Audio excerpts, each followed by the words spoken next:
All right, let's jump right into this explainer and unpack the hidden mechanics of how writers and speakers actually persuade us.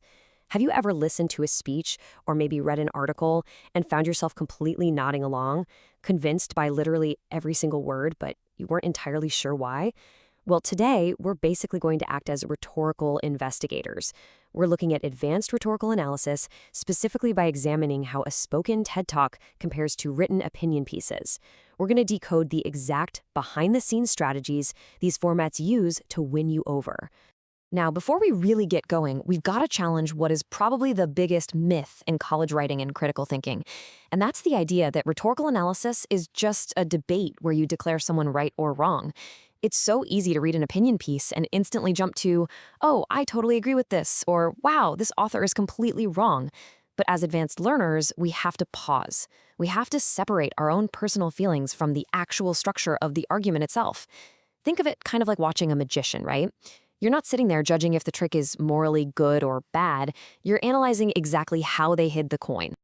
So here's our roadmap for today. We're going to start by moving beyond right and wrong, meet our specific sources, break down the three rhetorical pillars, compare their strategies head to head, and then finally reveal the ultimate goal of persuasion analysis. Let's get moving. Section 1. Beyond right and wrong, the goal of rhetorical analysis. Let's establish the ground rules for our investigation right off the bat. The absolute crucial point here is that effective analysis looks way beyond the topic to investigate why an argument is convincing in the first place. You are analyzing persuasion itself.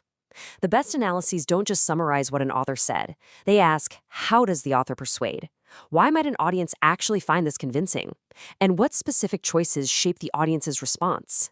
It's all about pulling back the curtain on the performance. Section 2. Meet the sources. TED Talks versus opinion pieces. Let's take a look at our suspects and see how the medium itself completely changes the rules of the game. The format literally dictates the strategy. On the left, we've got TED Talks. These are spoken presentations, right? They're designed for a massive, broad public audience. And because the speaker's physically standing in front of people, they rely heavily on delivery, tone, storytelling, and visual evidence. You know that powerful, calculated pause a speaker takes right before a big reveal? That's a tactic. Now, compare that to the right side, opinion pieces. These are written out, often for a much more specifically targeted audience. Without a physical stage or a voice to use, the writer has to rely strictly on the text itself, carefully chosen data, and logical reasoning to advocate for a change or respond to events. It's a completely different battleground. Section 3, the three rhetorical pillars, ethos, pathos, and logos. Now we're going to open up our forensic toolkit and examine the three lenses through which we view media persuasion. First up, we have ethos. Ethos is basically all about credibility and trust. As audiences, we're far more likely to accept arguments from sources that we perceive as highly credible. But how they actually build that trust? Well, that depends entirely on the source. A TED speaker might establish ethos through their professional expertise, or even just how trustworthy their physical delivery makes them appear. They can build credibility instantly by just saying, after 20 years in the lab. An opinion writer, though, they might have to lean on the credibility of the prestigious publication they're writing for, or the expert sources they heavily cite throughout their article. Okay, so if you're writing an essay, you might be really tempted to write this exact, super basic sentence. The speaker uses ethos. And hey, it's accurate, sure. But as advanced investigators, we really need to dig a lot deeper than simply pointing out that a tool was used. To elevate your understanding, look at the leap here from a basic to an advanced analysis. An advanced analysis doesn't just say ethos is there. It explains exactly how it's built. It specifically points out that the TED speaker draws upon years of professional experience and personal involvement.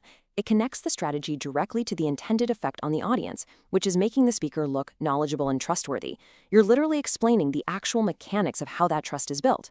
Next up is pathos. Now, this is an incredibly powerful tool because, let's face it, human beings so often make our biggest decisions based entirely on our feelings, our values, our fears, and our hopes. Pathos is the emotional engine of persuasion. Look at how pathos actually plays out in action across our two mediums. A TED speaker might use a perfectly timed joke just to disarm you, or maybe a heartfelt personal narrative to make a really complex issue feel relatable and urgent. Honestly, their tone of voice does a lot of the heavy lifting. An opinion writer, on the other hand, well, they don't have that physical voice.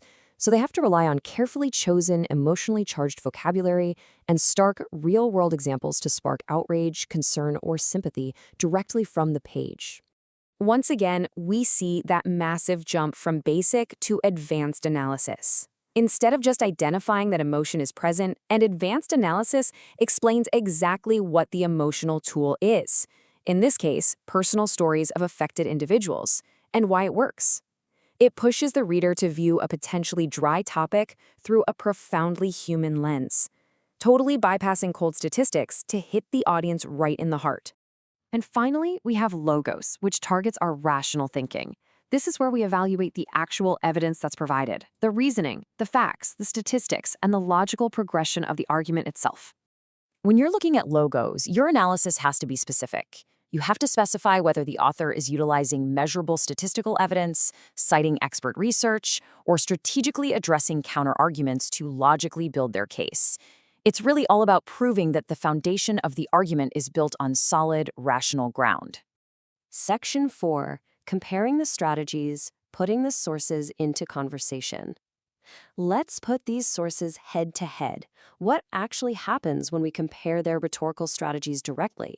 This is where the real magic happens. This is our forensic cross-examination. For ethos, the TED Talk relies on presence and personal experience, while the opinion piece leans on published evidence and credentials. For pathos, the stage allows for dynamic storytelling, whereas the written piece uses sharp, emotionally charged language. And for logos, we see that an opinion piece might rely extensively on hard statistics, while a TED Talk carefully balances its data with narrative to keep that broad audience engaged. The medium entirely shapes the message. Section 5. The ultimate persuasion goal, moving beyond who is right. Let's bring this all together and synthesize everything we've learned. To really master this framework, you need to methodically follow these 4 steps. First, dissect the credibility.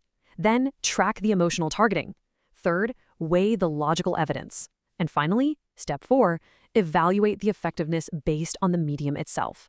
You can see how persuasion shifts dramatically depending on the audience, the core purpose, and whether those words are echoing across a stage or printed quietly on a page.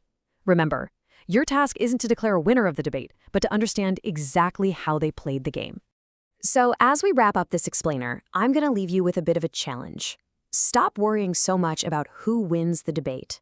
Instead, start looking at the invisible gears of persuasion that are turning right in front of you every single day.